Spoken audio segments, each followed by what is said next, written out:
Welcome to my channel. I'm Victoria. Thank you so much for watching my video. Thank you for subscribing to my channel. Thank you for liking my videos. And even if you aren't subscribed to my channel, I still want to thank you for clicking and watching my videos. I also want to say a very special thank you to everyone who on my last tutorial sent me so many awesome get well soon wishes and hopes that I was feeling better. I actually lost my voice the day after filming that tutorial and I barely got it back today.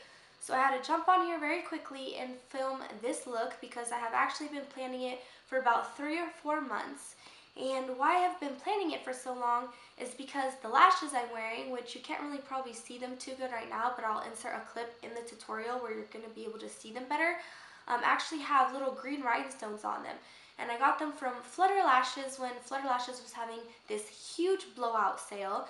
And I got them for only $2 or $3, which is like so crazy cheap. And the second I saw them, I knew that I wanted to create like a green Christmas tree type of like makeup look for Christmas.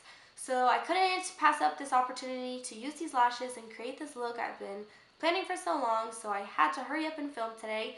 I wanted it to go up before Christmas Eve, but looks like it's going up today on Christmas Eve, which is the day I'm filming it, so I'm going to hurry up and edit and do my voiceover and hopefully get it posted. And so I just want to say Merry Christmas to all of you. Thank you for all the love and support. I truly appreciate it, and I can't wait to see what the new year brings. So I will see you guys again with another tutorial shortly, and I hope you enjoyed this one. Bye.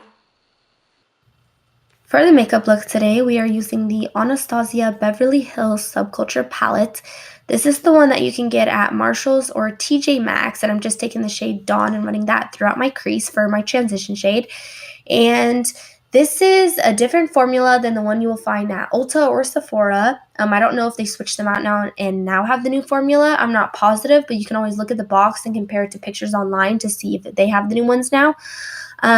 I've talked about this palette numerous times on my channel. If you hated the original Subculture like I did, I say definitely give this one a second chance because this new formula makes it work so much better, and it is a gorgeous palette. I'm really in love with it. I already have my foundation on, concealer on, my eyebrows done, and I also have translucent powder underneath my eyes.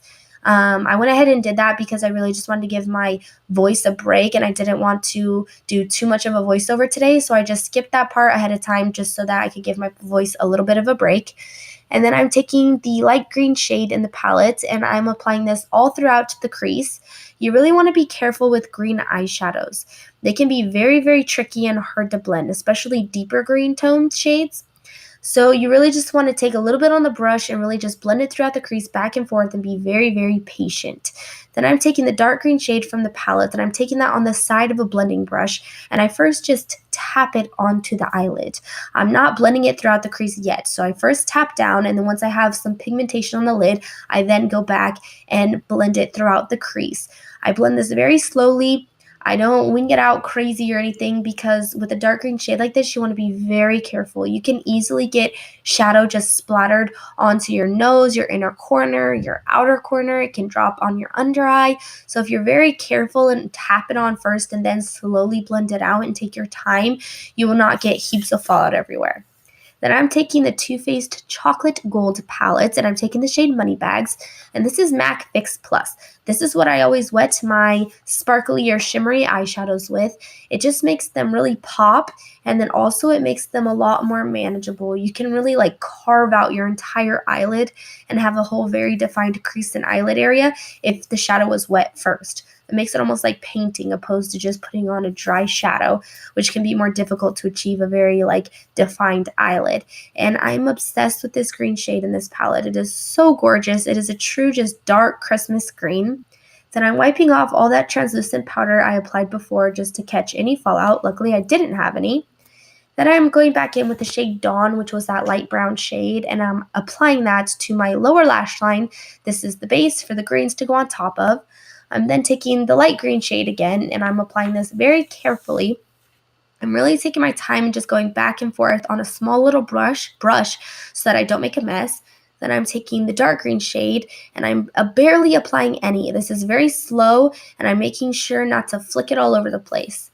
Next, I'm going to bronze up my skin with the Wet n Wild face powder.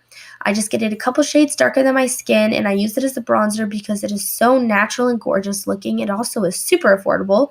Then I'm using that peachy melon shade blush from the Narcissist Unfiltered 2 cheek palette, and this is just to add some warmth to the face. Then I'm going to set my face and then go back in with that shimmery gold shade that we used in the last tutorial as a highlight, even though it technically is a blush, but it's way too light to be blush, so I used it as a highlight. And because my face is wet, this is going to be way more shiny and way more luminous than it is when it's dry. Then these are the lashes I'm using today. They are so cute. They are by Flutter Lashes, and they have the most adorable green rhinestones on them. And I really like them, but they are such a pain in the butt to apply. They are so flimsy, and also you can't trim them because the rhinestones are so close to the edge of the lash. Then I'm using this MAC lipstick called In the Fireflies, and I'm going over with this NYX Butter Gloss in the shade Fortune Cookie to make just a nice nude lip for this look. And that's the finished look. I hope you guys enjoyed this tutorial. Merry Christmas. I hope you all have a wonderful Christmas, and I'll see you guys